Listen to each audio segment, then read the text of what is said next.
देखिए, देवभूमि पूरी तरह से साफ होनी चाहिए, स्वच्छ होनी चाहिए और अपराध मुक्त होनी चाहिए, ये हमारा संकल्प है।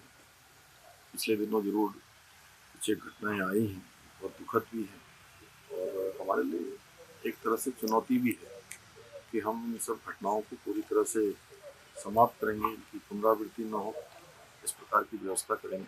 ऑपरेशन प्रहार पुलिस विभाग ने शुरू किया है और उसके तहत बहुत सारे जो अपराधी हैं, गैंगस्टर हैं या पेशेवर अपराध में शामिल हैं, उन सभी को पकड़ने के लिए और जितने यहाँ पर हॉस्टल हैं, क्योंकि देहरादून में हजारों बच्चे देश के भी दुनिया के भी यहाँ पर शिक्षा के लिए आते हैं या अलग अलग इंस्टीट्यूशन में आते हैं, तो उन सभी की छानबीन कर रहे हैं और हॉस्टल संचालकों को भी चूँकि इसमें सहयोग करना होगा सभी और सभी का जो पिछला रिकॉर्ड है वो भी खंगाल रहे हैं। जांच अभियान भी तेज किया है। नए रात में जो गश्त इत्यादि के जो पुलिस के द्वारा किए जाने उसको भी पूरी तरह से नियमित किया जा रहा है। पूरी सख्ती की जाएगी, किसी भी कीमत पर कोई भी अपराधी होगा, जिसने भी अपराध किया है उन सब में किसी को छोड़ा नहीं जाएगा और पूरी सख्ती से जीरो टॉलरेंस के तहत इस पर भी काम है। भ्रष्टाचार पे बड़ी कार्रवाई। देखिए, भ्रष्टाचार को लेकर हमारा सीधे पहले दिन से मत है कि देवभूमि पूरी तरह से पारदर्शी होनी चाहिए, साफ सुथरी होनी चाहिए।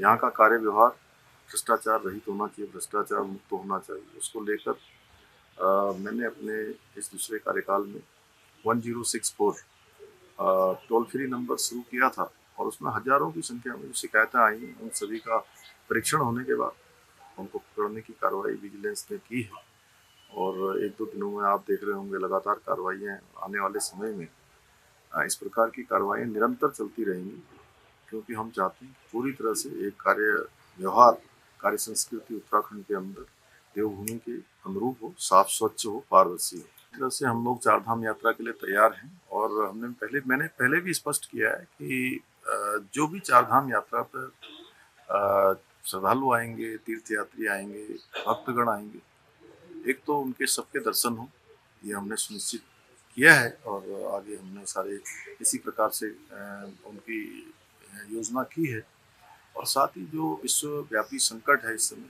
पश्चिम एशिया के देशों में जो युद्ध हो रहा है उसके कारण से हमने बहुत सारे जो हमारा वन निगम है लकड़ी की व्यवस्था अतिरिक्त करेगा, पिरूल से जो महिलाएं पिरूल को इकट्ठा करके उसके जो बना रही हैं तो उसको भी ईंधन के काम में लाएंगे।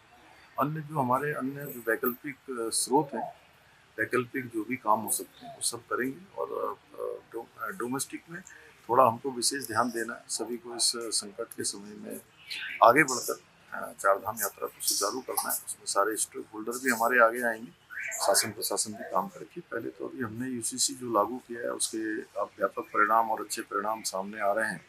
धीरे धीरे यूसीसी एक रास्ता बना है, तो अन्य रास्ते भी निश्चित रूप से आगे बढ़ेंगे। सर, प्रधानमंत्री जी आ रहे हैं, कुछ बड़ी सौगात। प्रधानमंत्री जी आ रहे हैं, जब भी वो आते हैं तो हमको बड़ी सौगात मिलती है और इस बार हमको बड़ी सौगात दिल्ली देहरादून जो एक्सप्रेस वे है उसकी मिलने जा रही है।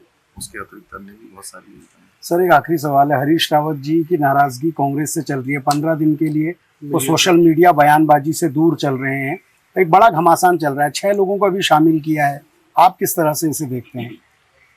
देखिए, वैसे तो उनकी पार्टी का मामला है, लेकिन चूंकि हरीश रावत जी उस पार्टी में लंबे समय से काम करते रहे हैं तो ये बहुत उनकी पार्टी के लिए बहुत गंभीर विषय है। अगर आप ये वीडियो YouTube पर देख रहे हैं तो हमारे चैनल को सब्सक्राइब कर बेल आइकन दबाएं और Facebook पर देख रहे हैं तो हमारे पेज को लाइक करें।